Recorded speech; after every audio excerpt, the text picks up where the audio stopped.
raise your hand and wait for the microphone to ask you a question. Who would like to start? Okay, Carl, go ahead. Geno, can you talk about the aggressiveness, particularly of Easy and Page, the way they came out today, and is that a good sign going forward if they keep it going? Yeah, I mean, that's the object in sports, right? I mean, to be aggressive, to be the aggressor, to be the more assertive team, and it's been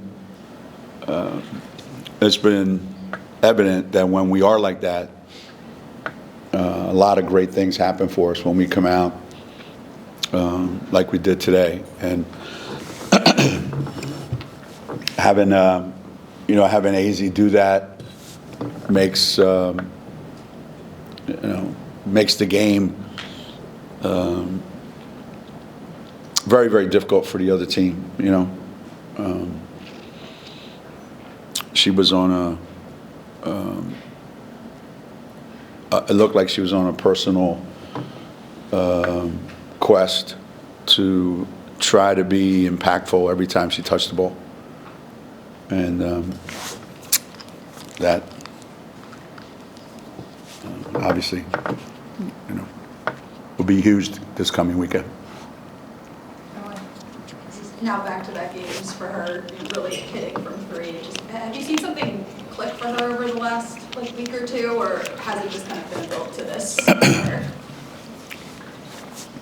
I never saw it go away, and I never saw it come back. So I'm probably the worst person that you can ask about, why.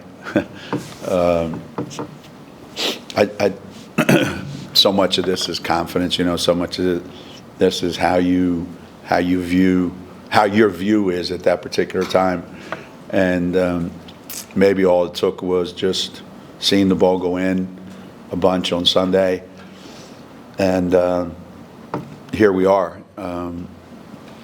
These things do tend to kind of snowball, just like bad things tend to snowball. So let's hope this is a beginning of a trend.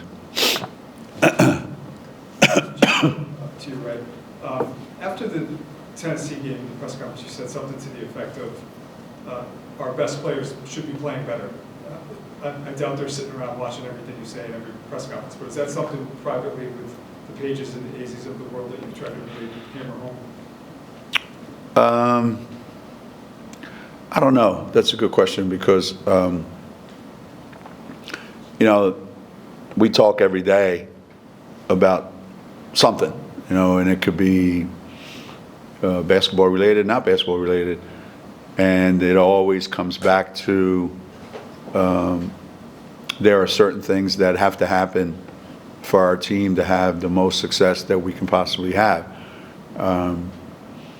It's not that much different than any other team sport where you go into certain games or you go into the postseason tournament, and the players that are most capable have to perform at a real high level for you to have a chance to win those games.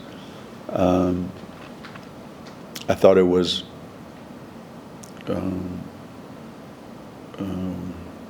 encouraging, last week that we didn't have great performances, but at the same time we had a chance to win that game. So if we can do that, then obviously we have our chances go up significantly. But it's not something that I discuss with them on a regular basis, specifically like you have to do this, you have to do that. By nature of who some of our players are, I think they know. I don't think it would be any revelation to them. Hey, Coach. You mentioned this weekend going to South Carolina, big matchup. John Staley, a couple years ago, said she doesn't consider the game a rivalry necessarily because they hadn't won a whole lot. Now that they've kind of gotten more competitive, do you consider that a rivalry, and is it important to you to think about it that way?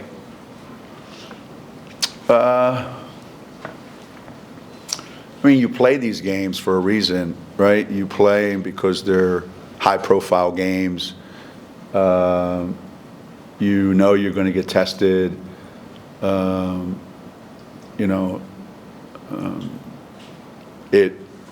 It should be cyclical, the first, 5-6 years that we played them, whether it was here or there or NCAA tournament, it didn't seem like a rivalry. It was just totally one-sided. And you knew that wasn't going to be like that forever. So things do go in cycles, and it should. It should. And that's what makes the game compelling, when two really high-profile teams get a chance to compete against each other. Does that make it a rivalry? I guess. I don't think if South Carolina beats us, they're going to get T-shirts with the score printed on it. I think they have bigger fish to fry than beating UConn. But I enjoy the game. I enjoy the competition, and it's hard as hell to win down there. We made it look easy back in the day, but it was never easy, and it's even harder now. Without both Morgan and Ice tonight, just how did you feel about the way Aubrey stepped into a little bit bigger role tonight? And do you have a timeline on Morgan at all? Just what's going on with her? No. I'm hoping that we do tomorrow, And it's imperative that we then get great contributions from the bench. And Aubrey's going to get those minutes. And little by little, I hope that it becomes more evident how much Aubrey can impact the game. So for how long, not sure, but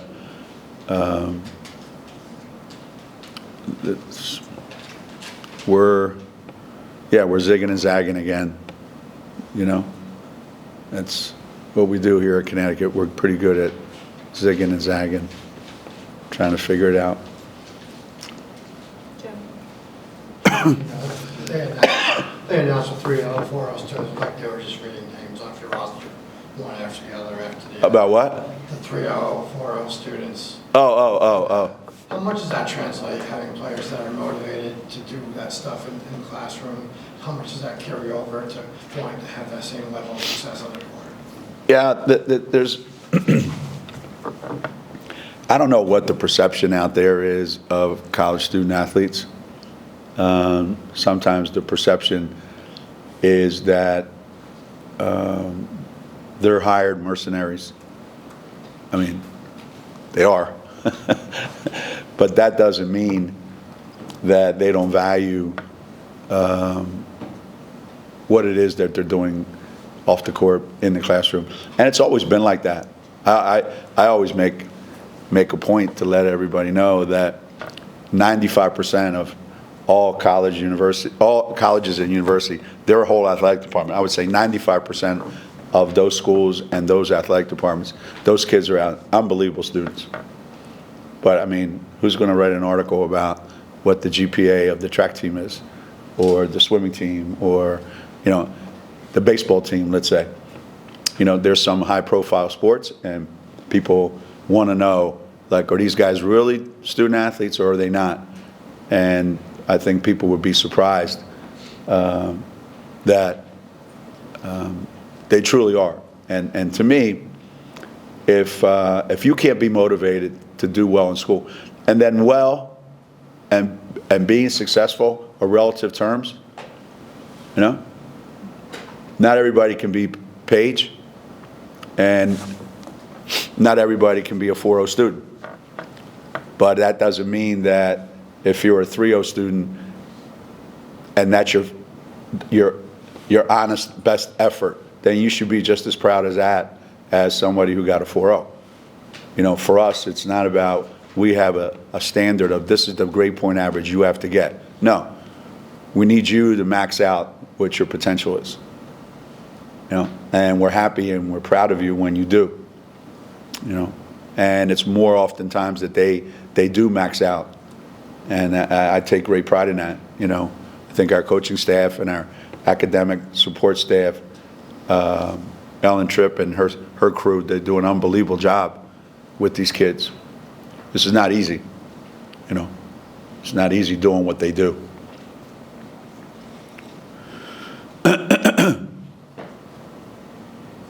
Not that long ago, we were asking about the guidance of Title IX and the NIL, and now that's being reversed. There's been a lot of comments about that in the last day or so. Just your take on, you think it's going to set back the sport, your sport, that happening? Yeah. There's a lot that's been happening in the last month, I would say, huh? We don't know what the ramifications are of all that's happening. I do think that whatever the percentages are, whatever the formula is for allocating those funds, I would say each university has they have a decision to make. What's their philosophy and how will they handle it? And if there's no federal guidelines to do it, then each university is going to do it as they see fit. Does that mean that women's sports are going to suffer? Probably. But they were probably going to suffer anyway. Will women's basketball suffer at some schools? Yeah, probably will. Because there won't be enough money to go around for everybody. And I think at those schools where it costs 15, 16, 17 million to put a championship football program on the field, there's not much left over for everybody else. So that won't be the case here at Connecticut. You know, I think we've done a pretty good job of understanding, you know, what are the sports that we positively, absolutely have to invest in, and how do we best invest in all the sports, but you just can't at the same level of every sport at the same level. And, you know, Title IX might make you do some of that, but I think it's more of reality.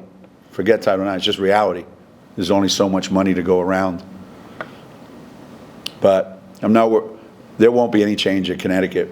But yes, at some of the other schools, women's basketball will be tremendously affected by this. Anything else for Coach? All righty.